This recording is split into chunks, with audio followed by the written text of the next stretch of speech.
Si tuvierais que definir de alguna forma cuál es la esencia del amor, ¿cómo lo haríais? Si hubiera que explicar qué es la misericordia, ¿cómo lo haríais? ¿Es lo mismo la misericordia que el amor? Jesús de Nazaret contó una parábola, muchas, pero sobre todo una. Si hablamos de misericordia en la Biblia, nos vamos a la parábola del Hijo Pródigo. Ahí Jesús ha explicitado, quizá como nadie en la historia, lo que es la esencia del amor y de la misericordia. Y lo hizo para explicarnos por qué actuaba como actuaba.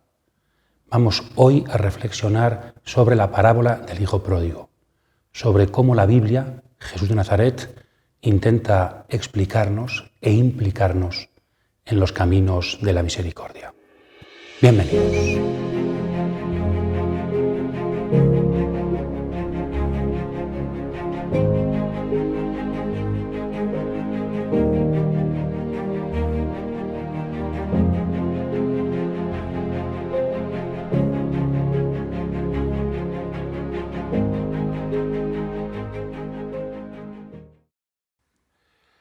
Hace unos años, en 2016, el Papa Francisco nos invitaba a un año de la misericordia.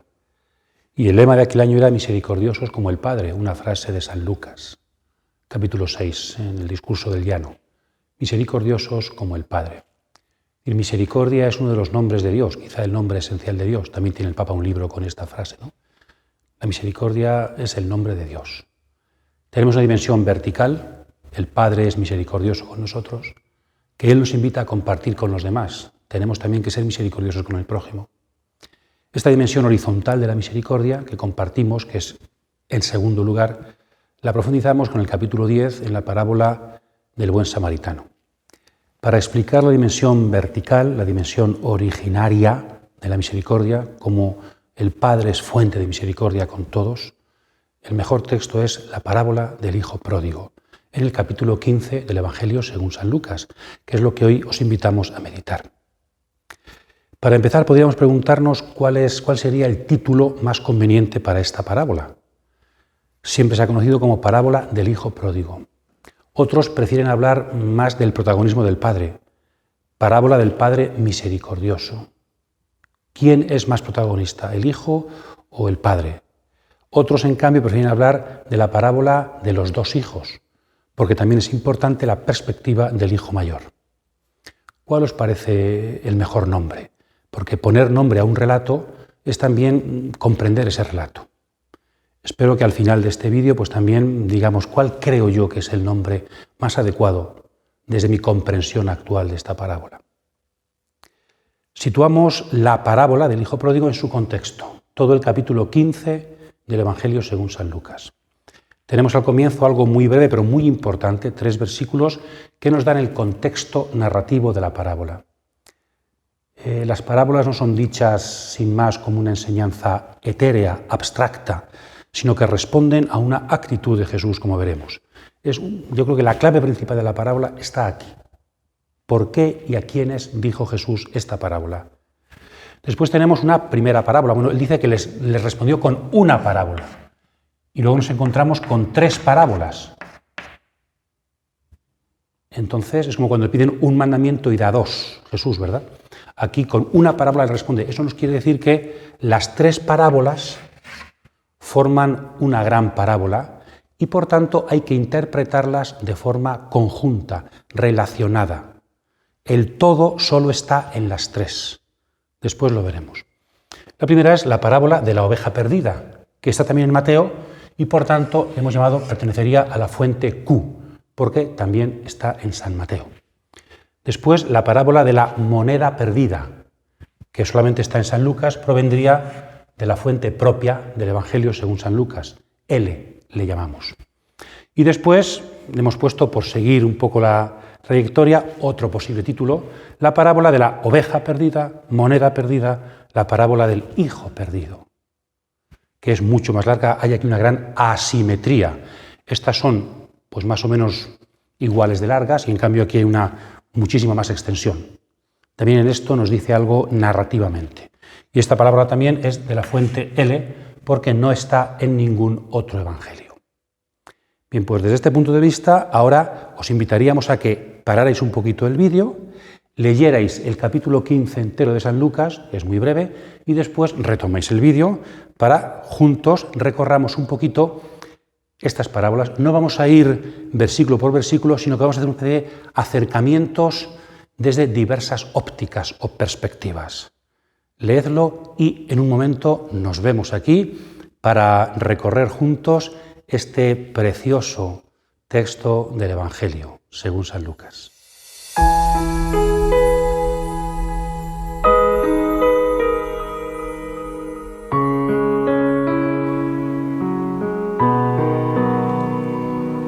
Estando él todavía lejos, lo vio su padre y se conmovió. Corrió, se echó a su cuello y le besó efusivamente. El hijo le dijo: Padre, he pecado contra el cielo y ante ti. Ya no merezco ser llamado hijo tuyo. Pero el padre dijo a sus siervos: Daos prisa, traed el mejor traje y vestidle, ponedle un anillo en el dedo y calzadle unas sandalias. Traed el novillo cebado, matadlo y comamos y celebremos una fiesta, porque este hijo mío había muerto y ha vuelto a la vida, se había perdido y ha sido hallado. Y comenzaron la fiesta.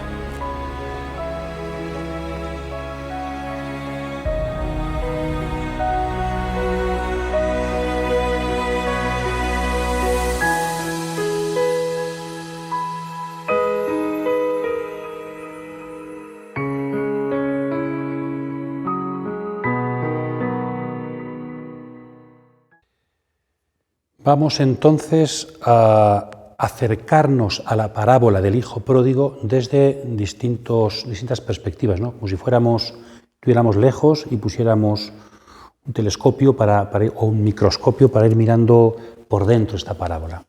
Primero os invitamos a una aproximación desde el vocabulario. Hay vocabulario muy interesante, no tenemos tiempo para analizarlo todo, pero nos hemos fijado en dos palabras griegas muy interesantes que el padre pronuncia al final, ¿no? La primera, splanizomai, que se traduce como entrañarse, se le conmovieron las entrañas. Y el segundo, era necesario que este hijo tuyo hiciéramos un banquete por él, ¿no? Son dos palabras fundamentales, dos verbos fundamentales en la teología de San Lucas, que de esta forma subraya que el capítulo 15 de esta parábola es todo un programa teológico para San Lucas, ¿no? Es muy céntrico en su evangelio. Este verbo, entrañarse, en griego aparece en los evangelios, casi siempre aplicado a Jesús, menos en las parábolas. Y en Lucas aparece menos que en los otros evangelios, lo aparece 3 veces, lo hemos dicho alguna vez también en estos vídeos, pero de forma muy significativa. Aparece primero en el capítulo 7, cuando Jesús ve a la viuda con su hijo muerto en Naín y se le conmueven las entrañas y eso le lleva a hacer un milagro. Jesús es el sujeto de este entrañarse por el sufrimiento de los demás. En 10:33 es en una parábola y se aplica al buen samaritano y se aplica a nosotros, ¿no? Y en esta parábola, en la última, se aplica al Padre. También el Padre tiene entrañas. Casi en orden sería al revés, ¿no? Empezaríamos por aquí, el primer origen, las primeras entrañas que se conmueven son las entrañas del Padre, después son las de Jesús, que es la misericordia del Padre en acción entre nosotros, para que también nosotros, aprendiendo de Él, seamos capaces de que se nos conmuevan las entrañas por los demás. La palabra, como es las entrañas, viene de la palabra entrañas, que puede significar en el varón pues todo lo que es el intestino, lo que es el estómago, y en la mujer todo lo que es el útero, el principio de la vida, ¿no? Entonces se nos está diciendo que el amor del que aquí se habla no es un amor solamente de la cabeza, ni siquiera del corazón, sino que es aún más profundo. Los hebreos utilizan mucho el cuerpo para hablar de las dimensiones de los sentimientos. Entonces las entrañas sería como lo más profundo del ser humano. Cuando uno se enamora, dicen, ¿no? Pues también le duele como el estómago. Pues eso es lo más hondo del ser humano, el estómago, sus intestinos, y en el caso de la mujer, esto es una perspectiva muy femenina, es el lugar del que se tienen sus hijos. Por eso Isaías 49, pues aunque una madre te olvidara, olvidará a su hijo, yo, Yahvé, no puedo olvidar a mi pueblo, no puedo olvidarte a ti. Entonces es el cariño materno lo que aquí se está expresando, un cariño muy profundo y en concreto en femenino el cariño materno. Te quiero tanto porque te he parido, te he llevado en las entrañas, ¿y cómo te voy a olvidar? En hebreo esta palabra, entrañas, es rehem y rahamim en plural, lo hemos puesto aquí, sirve para expresar también cuál es el amor de Dios por su pueblo. También a él se le conmueven las entrañas. Jesús se está inspirando en los profetas, el texto más claro quizás sea, os invito a leerlo, Oseas 11:8, cómo Dios siente un cariño materno entrañable por Israel, como si lo hubiera parido, porque lo ha parido y lo ha educado. Pues Jesucristo viene a ser esa misericordia de Dios hecha carne. Es un verbo fundamental para que entendamos que el Padre de la parábola es el Dios de Israel, el Dios de la misericordia, el Dios que envía a Jesucristo porque le duele nuestro sufrimiento, porque sufre más Él que sus hijos, como una madre cuando a su hijo le duele. Por aquí van las claves de ese Padre de la parábola que Jesucristo ha venido a revelarnos. Y el segundo texto, un verbo muy breve, edei, el verbo ser necesario, en imperfecto, era necesario, es también un verbo muy utilizado por San Lucas, hemos hablado de él también aquí. Por ejemplo, he puesto aquí dos textos. Cuando Zaqueo, Jesús pasa a su casa y dice, es necesario que hoy me hospede en tu casa. ¿Qué significa es necesario que hoy me hospede en tu casa? O aquí cuando explica a los discípulos de Maús, capítulo 24, versículo 26, que era necesario que el Mesías padeciera. ¿Qué significa este era necesario? Evidentemente no se refiere al destino de los griegos, al fatum de los latinos, ¿no? A la necesidad, sino que se refiere al plan de Dios tal y como está expresado en las Escrituras. Por eso, repasando las Escrituras, el resucitado les explica que el Mesías era necesario que padeciera.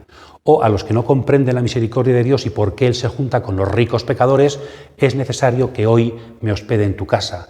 Es voluntad de Dios que yo, Jesucristo, me hospede en casa de Zaqueo, el sinvergüenza ladrón. Pues aquí igual, ¿no?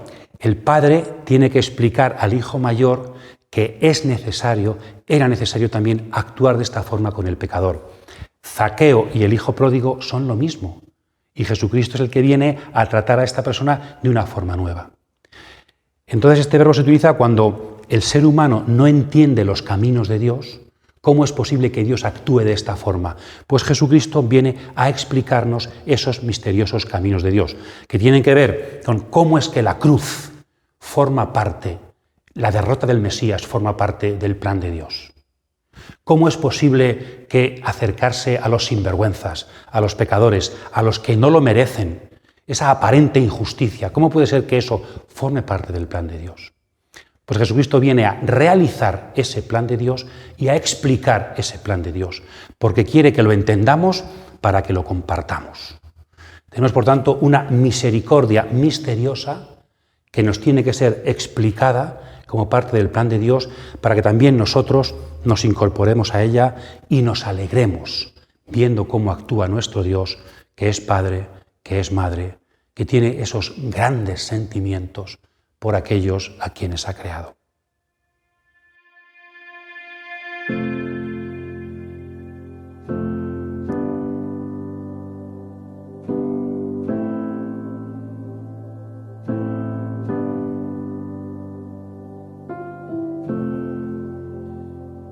En un segundo momento os invitamos a una aproximación a la parábola desde algunos detalles, sobre todo en relación con el Antiguo Testamento.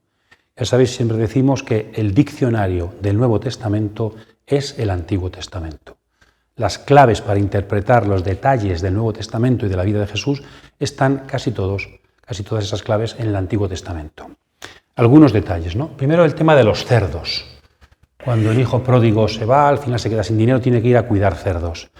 Esto, los cerdos, en el siglo I para los judíos no significan lo mismo que para nosotros, tenemos que tener cuidado. Nosotros sería un poco pues, un animal inmundo que ha caído muy bajo, es algo más.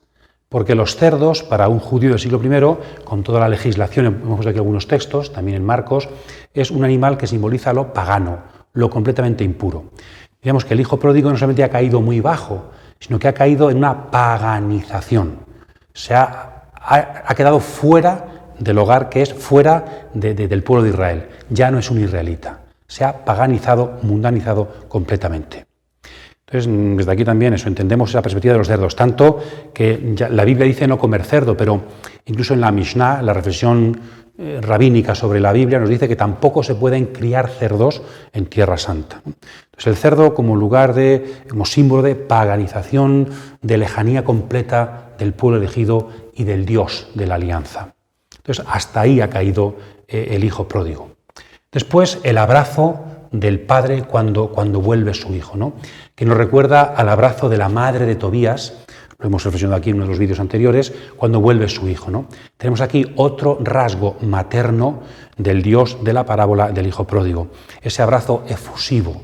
Está el padre casi más deseando que el hijo de poder acogerle, como después explicaremos, ¿no? Es decir, el padre, misericordia entrañable, las entrañas, algo físico, los brazos, algo físico. Abrazar a alguien de forma tan efusiva está expresando ese cariño, esa necesidad del hijo que el padre tenía. ¿Cuánto tiempo le ha estado echando de menos? También digo con rasgo bíblico, es aquel que regresa de un largo camino y por fin vuelve al hogar, y por fin vuelve a llenar el hogar, mi hogar. Después, el mejor traje. Le ponen el mejor traje. Podemos hacer casi una historia del traje en la Biblia, preciosa. Decimos algunos rasgos, ¿no? Desde el principio el ser humano pecó y entonces vio su desnudez. ¿Y qué hace Dios con el ser humano, con Adán y Eva?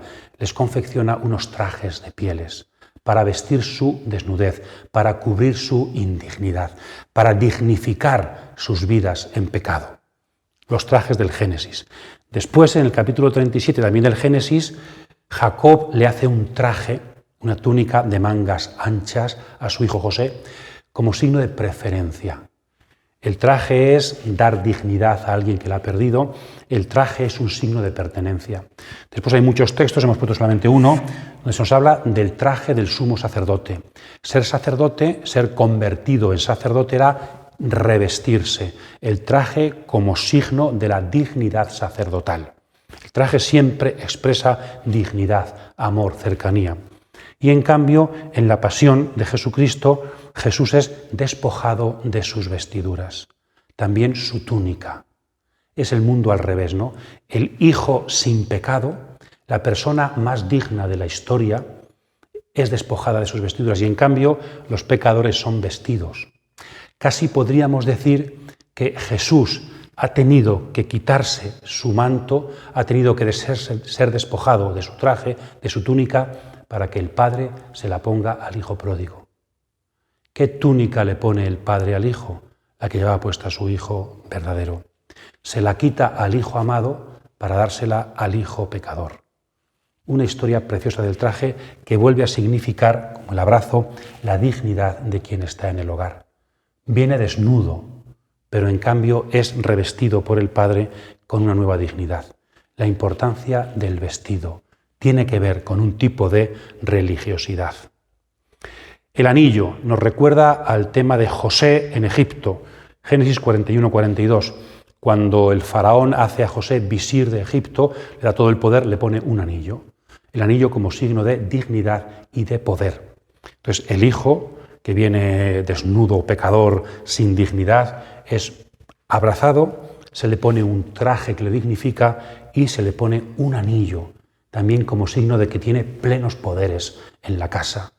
No es, como veremos, jornalero ni siervo, sino que es hijo, heredero. Las sandalias van en el mismo sentido. Uno está descalzo, desnudo también. Ponerle las sandalias es llenarle de dignidad. Aquí creo que es muy importante recurrir a la vocación de Moisés. Cuando en el monte Horeb, en el monte Sinaí, Moisés se acerca a la zarza, Dios le dice: cuidado, el terreno que pisas es terreno sagrado, descálzate. Moisés, el personaje más importante del Antiguo Testamento, cuando se acerca a Dios, tiene que descalzarse. El hijo pródigo, sin vergüenza, cuando se acerca al Padre, es calzado. El mundo al revés, otra vez, ¿no? Cuando nos acercamos a Dios, somos tan indignos que tenemos que descalzarnos. Y en cambio, el hijo indigno, Cuando se acerca al Padre, el Padre lo calza, le pone las sandalias. Justo al revés que con Moisés. Está dignificando plenamente al pecador. Este texto adquiere una mayor densidad si lo interpretamos desde ese descalzamiento de Moisés. O también en las sandalias, poner sandalia, como explicamos en el libro de Ruth, significa posesión de un sitio, o también aceptar como mujer a una mujer que ha quedado viuda. Es también un signo de eso, de propiedad, de aceptación de una responsabilidad. Entonces, el anillo y las sandalias son el hijo también es propietario de esta casa. Es digno más que Moisés y es propietario de esta casa. Puede pisar con sus sandalias los caminos, las habitaciones de este hogar. Y por fin, el novillo cebado, que estaba ahí preparado para la fiesta principal y ahora al padre no solamente no le importa, sino que disfruta todo lo mejor que tiene para este hijo que acaba de regresar, para este pecador que le abandonó y ha malgastado su fortuna. El novillo. Nos recuerda también a Génesis, capítulo 18, cuando Abraham recibe a tres personajes divinos, tres ángeles, Dios, ¿verdad? Y le dedica su mejor novillo. Lo que aquí es al revés. No es Abraham feliz de que Dios le visita, sino Dios feliz de que su hijo regresa. La palabra novillo, no estoy seguro, pero tal vez podría tener matices sacrificiales. Como decíamos con el toro de San Lucas, ¿os acordáis, verdad? El novillo es el animal que se ofrece en sacrificio. Si aquí hubiera, no lo sé, si hubiera una referencia sacrificial, sería también el mundo al revés. ¿Qué hace el ser humano en el templo ante Dios? Ofrecerle a Dios el mejor novillo. Aquí es al revés. Aquí es Dios quien ofrece al pecador su mejor novillo. Otra vez el mundo al revés, siempre Dios dándolo todo por el pecador.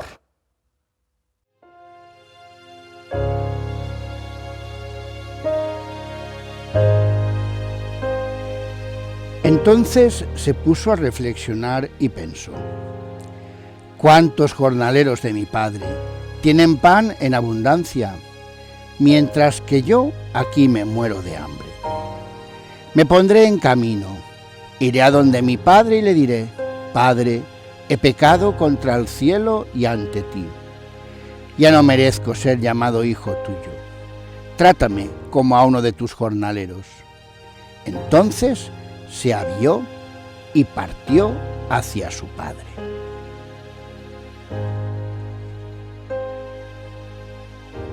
Os invitamos a continuación a fijaros en unos personajes secundarios. Dos tipos de personajes, ¿no? Los jornaleros, los siervos, y los amigos.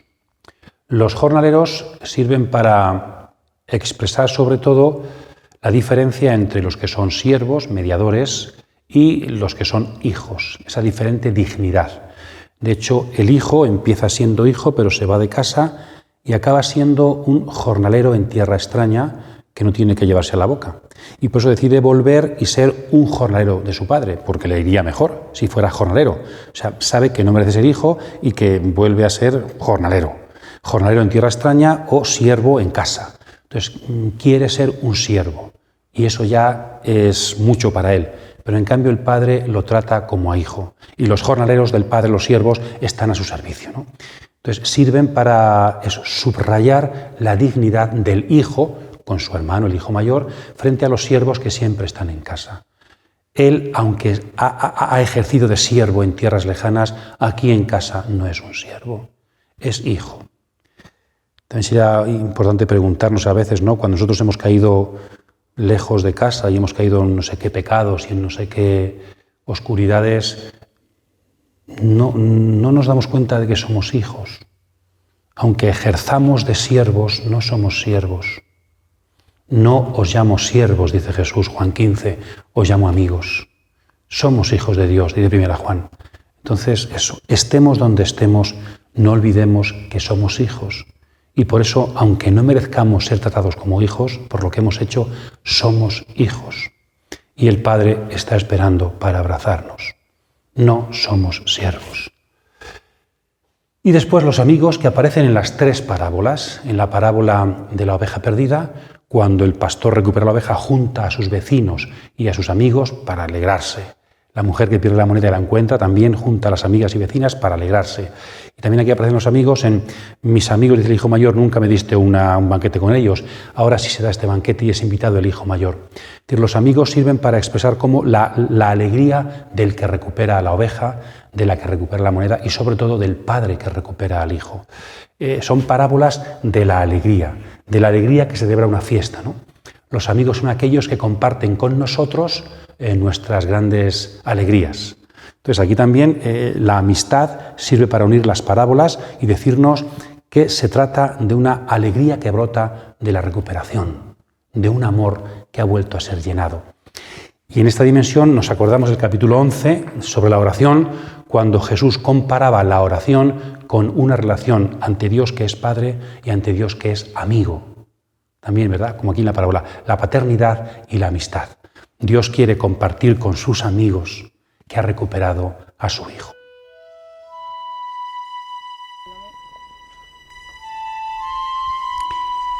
Todos los publicanos y los pecadores se acercaban a él para oírle. Los fariseos y los escribas murmuraban: «Este acoge a los pecadores y come con ellos». Entonces les dijo esta parábola: ¿quién de vosotros, si tiene 100 ovejas y pierde una de ellas, no deja las 99 en la estepa y va a buscar la que se perdió hasta que la encuentra? Y cuando la encuentra, se la pone muy contento sobre los hombros. Luego, al llegar a casa, convoca a los amigos y vecinos y les dice: «Alegraos conmigo, porque he hallado la oveja que se me había perdido».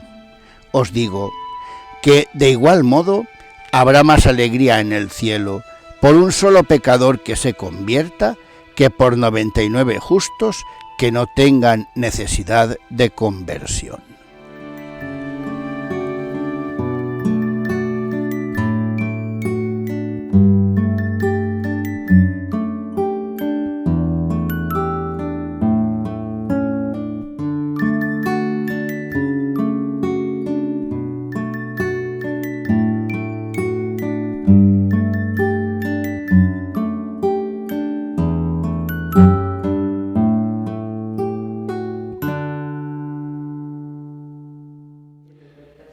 Bien, vamos ahora a una perspectiva final, la más importante, una perspectiva, os invitamos a leerlo, narrativa y teológica. Narrativa, hemos dicho al principio, la introducción narrativa es fundamental. ¿Cuándo, por qué y a quiénes dice Jesús esta parábola? Dice que muchos publicanos y pecadores solían ir a escuchar a Jesús, Les gustaba cómo hablaba Jesús. Querían ser discípulos de Jesús, atraídos por el mensaje de Jesús. Y los fariseos y escribas critican, dan un dato nuevo. Es que Jesús come con publicanos y con pecadores. Ya no solamente que van a oírle, que frecuentan a Jesús, que Jesús frecuenta a personas pecadoras, sino que encima come con ellos. Y entonces Jesús les explica esta actitud suya a los escribas y fariseos con una parábola que, como hemos dicho, son 3. Jesús, con estas parábolas, está explicando su forma de actuar. Y de hecho, las 3 parábolas van a acabar con un banquete en el que el pecador hijo está y en el que el mayor no pecador hijo no sabemos si entró. Todo parte de un comer con pecadores y todo termina en un comer, una fiesta, un banquete con el pecador. Vemos aquí esto entonces es importante, ¿no? Las parábolas, lo hemos dicho más de una vez y lo seguiremos diciendo, las parábolas de Jesús no son mensajes ocultos que hay que descifrar o interpretar. No, las parábolas son más bien lo contrario. Son una forma de descifrar la vida de Jesús. Jesús tiene una forma extraña de actuar que la gente religiosa y buena, gente buena de su tiempo, no entiende. Entonces las parábolas sirven para explicar. No se puede separar el mensaje de Jesús de la vida de Jesús. El reino es explicación y es también vivencia. Explicación de una vivencia. Jesucristo ha venido a inaugurar el reino comiendo con pecadores y ha venido a explicar ese reino con aquellos que les cuesta entender esa perspectiva. ¿Por qué hablaba Jesús en parábolas? Las parábolas, creo, no son cuentecillos que facilitan la comprensión para gente. Es una perspectiva muy reducida. Algo de eso tal vez haya, lenguaje sencillo, pero es algo más. La parábola es un lenguaje implicativo. El reino no es una teoría, sino que el reino es un actuar de Jesús y un actuar que nos pide que nos incorporemos. Venid también vosotros a comer con los pecadores. Entonces, la parábola es un lenguaje implicativo para que el oyente también se implique en ese reino que es un misterio. La parábola es lo más adecuado para implicar al oyente y para explicar, para mostrar un misterio. Creo que por estas dos razones Jesucristo hablaba en parábolas, que entonces solo se pueden entender como explicaciones de la vida de Jesús. Bien, y hemos dicho, entonces, dos tipos de personajes en paralelo perfecto. Jesús se acerca con publicanos y pecadores que en la parábola estarían representados por el hijo menor, pecador, que no es un pobrecito bueno, es un sinvergüenza, es malo. Y los fariseos y escribas, que son buenos, amigos de Jesús, le invitaban a comer, personas con pocos pecados o casi ninguno, personas serias, religiosas, practicantes, están representados en el hijo mayor. Y al final la parábola termina abierta con palabras del Padre al Hijo Mayor, porque la parábola es una palabra de Jesús a los escribas y fariseos. Creo que hay una clave importante. Bien, y tenemos 3 parábolas. La tercera, ¿quién es más protagonista? ¿El Padre, el Hijo Menor o el Hijo Mayor? Si el protagonista es el Padre, pero por otra parte el Padre no sale a buscar al Hijo, sale cuando ya el Hijo está viniendo. Todo lo que pone en movimiento la tercera parábola es el Hijo, que recapacita, se da cuenta de dónde está y vuelve al Padre. Luego el Padre enseguida se adelanta, pero el Padre no fue a buscar al Hijo a donde estaba en territorio pagano con los cerdos. ¿Qué significa esto?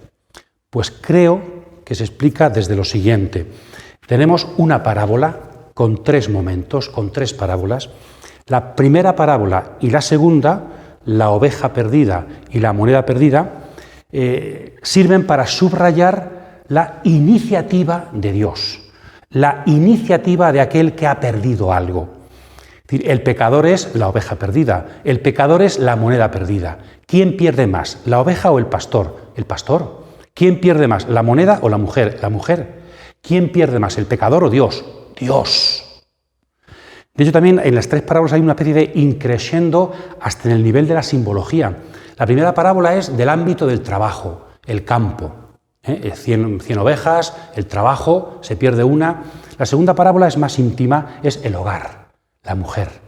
Ya no es el pastor que trabaja, sino que es la mujer en su casa. Y la tercera pasa al ámbito humano, el hijo. Hay también esto, yo creo, una ligazón entre las parábolas, un increscendo de intimidad.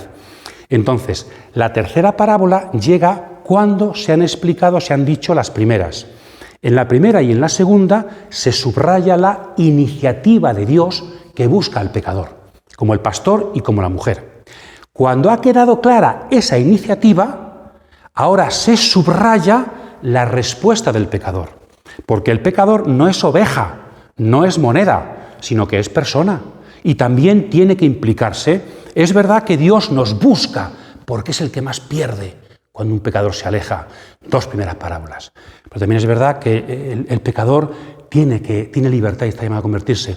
De hecho, en la primera parábola, en la de la oveja perdida, San Lucas, es de la fuente Q, añade un matiz a San Mateo, y es ese de la conversión, ¿no? Por un solo pecador que se convierta. Porque para Lucas es importante la perspectiva de la libertad humana, la conversión. Y aquí viene la tercera parábola. Por eso el Padre no hace falta que vaya a buscar al Hijo a territorio pagano, porque ya se ha subrayado esa iniciativa de Dios en las 2 primeras parábolas.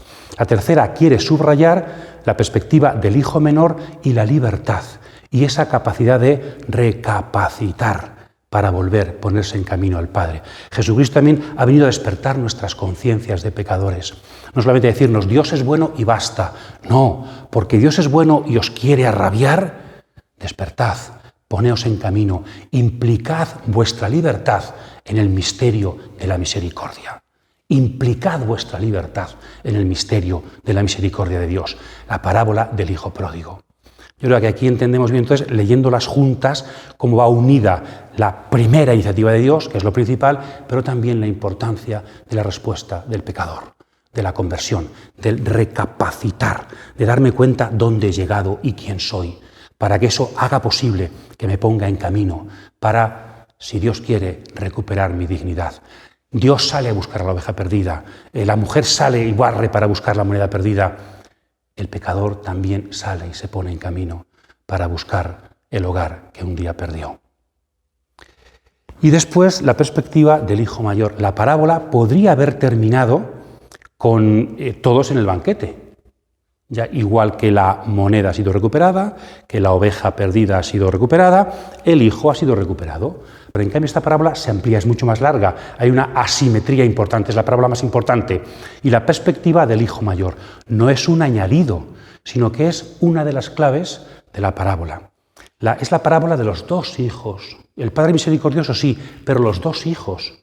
¿Es importante el mensaje a los pecadores de esta parábola? Sí, pero también es importante, yo creo que más, el mensaje al hijo mayor. Así acaba la parábola.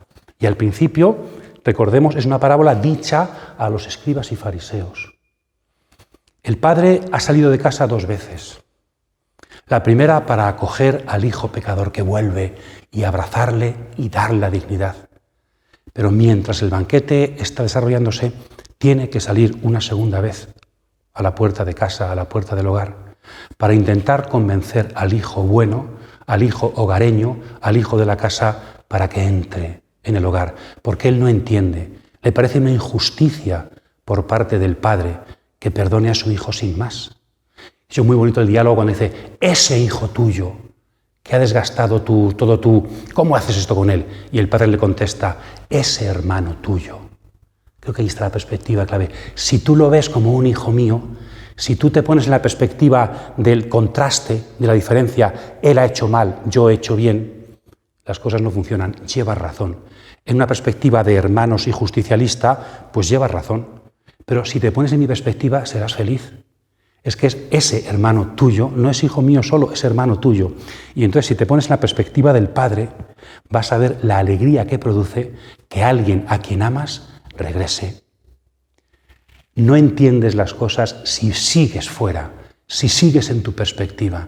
Tienes que ponerte no ya en la piel de tu hermano, no. Ponte en la piel de tu Padre. Ponte en mi piel, en la piel del que ama, y entonces serás feliz y entrarás. Al final de la parábola no se nos dice si el hijo mayor entró o no. No sabemos, la parábola queda abierta. El pecador, sin vergüenza, está feliz en el banquete. Entrará también el fariseo y el escriba, la persona justa y religiosa, entrará a ese banquete que Dios ha preparado para los pecadores. Como es implicativa, la parábola queda abierta. Y queda abierta también a nuestro presente. Nos habla a nosotros también, cristianos de toda la vida. Igual que el pecador es llamado a que recapacite y regrese para encontrarse unas manos que desean abrazarlo, también nos dice lo que estamos siempre en casa. Entiende la perspectiva de tu Padre. Ven aquí para ser feliz conmigo, porque cuando alguien es tratado con misericordia, hay mayor alegría en el cielo por un solo pecador que se convierte. Ven y ve y míralo de esta manera, y tú, hijo mayor, también serás feliz como nadie. Sé más feliz perdonando que juzgando. Sé más feliz siendo perdonando que siendo perdonado incluso. Entonces, vente a mi perspectiva, ponte en mi piel, hijo mío, para que goces, como yo, con la recuperación de tu hermano.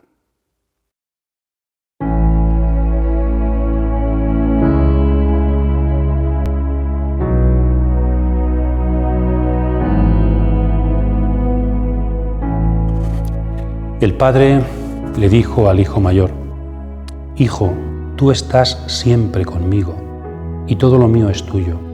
Pero era necesario celebrar un banquete y alegrarse, porque este hermano tuyo estaba muerto y ha revivido, estaba perdido y lo hemos encontrado.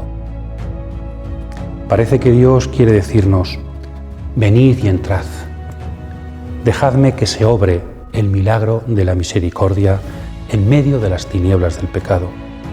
Dejadme que triunfe la persona, que resplandezca la luz. Dejad que Dios sea feliz con sus criaturas, que el Padre goce con todos sus hijos. En el banquete del reino cabemos todos y tenemos que dejar que entren con preferencia los últimos, los pecadores. Entonces seremos más felices, cautivados por la palabra que siempre nos desborda.